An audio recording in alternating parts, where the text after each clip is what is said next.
ही नहीं होगा। क्यों और कैसे, इस रिपोर्ट में देखिए।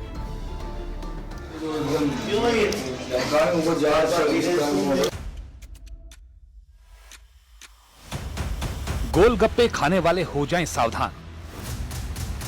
गोलगप्पे खाते समय संभल कर खोले मुंह। गोलगप्पे खाना पड़ सकता है जबड़े पर भारी।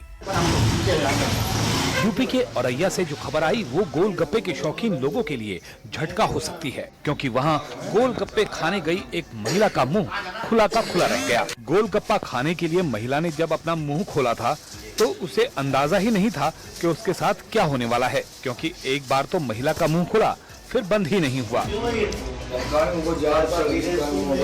ऐसी नौबत आ गई कि महिला को अस्पताल ले जाना पड़ा, क्योंकि उसकी हालत गंभीर हो गई। डॉक्टर ने महिला का जबड़ा पहले की तरह करने के लिए पूरा जोर लगाया, लेकिन उनकी कोशिश भी कामयाब नहीं हुई। महिला का मुंह खुला ही रहा। जिस महिला के साथ ये घटना हुई वो 42 साल की बताई गई और एक अस्पताल के बाहर खड़े चाट के ठेले पर गोलगप्पे खा रही थी।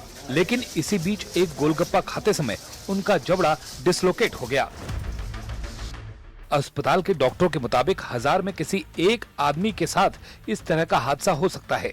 डॉक्टरों का कहना है कि अक्सर जोर से जम्हाई लेने से, मुंह बहुत ज्यादा खोलने से या फिर किसी चोट की वजह से जबड़ा डिसलोकेट हो जाता है। उसे जबड़ा उतरना भी कहते हैं।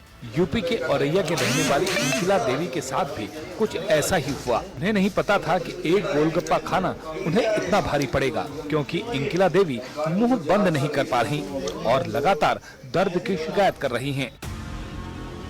डॉक्टर के मुताबिक जिन लोगों का जबड़ा पहले भी डिसलोकेट हो चुका है उनमें दोबारा ऐसा होने का खतरा ज्यादा होता है। इसलिए ऐसे लोगों को छींकते या जम्हाई लेते समय ठोड़ी को सहारा देना चाहिए। अगर किसी का जबड़ा कभी खिसका हो तो उसे जोर से जम्हाई नहीं लेनी चाहिए। लेकिन अगर डॉक्टर के पास जाने की नौबत आ जाए तो डॉक्टर सामान्य तरीके से या फिर सर्जरी के जरिए जबड़े को वापस उसकी जगह पर ला सकते हैं और एक बार जबड़ा ठीक हो जाए तो पट्टियों के जरिए उसे ठीक किया जा सकता है। यानी औरैया की एक सामान्य से दिखने वाली घटना एक बड़े खतरे की घंटी है, खासकर उन लोगों के लिए जो गोलगप्पा खाते हैं और कभी-कभी बड़ा गोलगप्पा खाने के लिए जबरदस्ती अपना मुंह ज्यादा खोलते हैं। तो वहीं अयोध्या में एक बार फिर से नया रिकॉर्ड दिखा है। गीता जयंती पर हजारों की संख्या में यहां पर गीता पाठ किया गया है। इस दौरान सनातन का संदेश दिया गया। रिपोर्ट देखिए।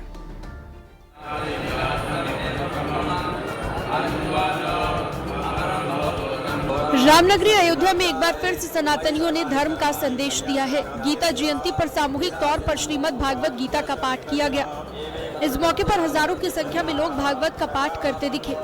श्री राम जन्मभूमि तीर्थ क्षेत्र ट्रस्ट के अध्यक्ष नृत्य गोपाल दास के आश्रम वाल्मीकि भवन में ये विशाल आयोजन किया गया। सनातन के विरोध में, राष्ट्र के विरोध में कुछ धाराएं संविधान में ले आए, वो देश के लिए बहुत बड़ी घातक है।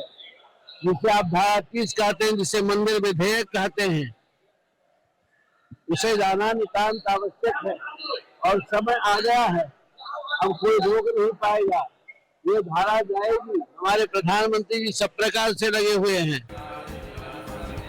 देश भर से आए गीता मनीषियों ने एक स्वर में गीता के श्लोकों का पाठ किया।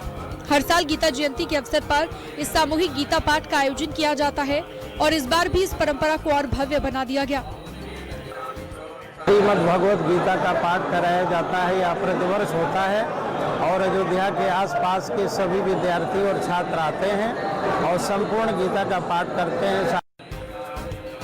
आज रामनगरी अयोध्या में गीता जयंती मनाई जा रही है। 6 दिसंबर 1992 को हुए बाबरी ढांचे के विध्वंस की बरसी को कुछ संगठनों द्वारा गीता जयंती के रूप में मनाया जाता है। Bureau report, news 18 UP Uttarakhand.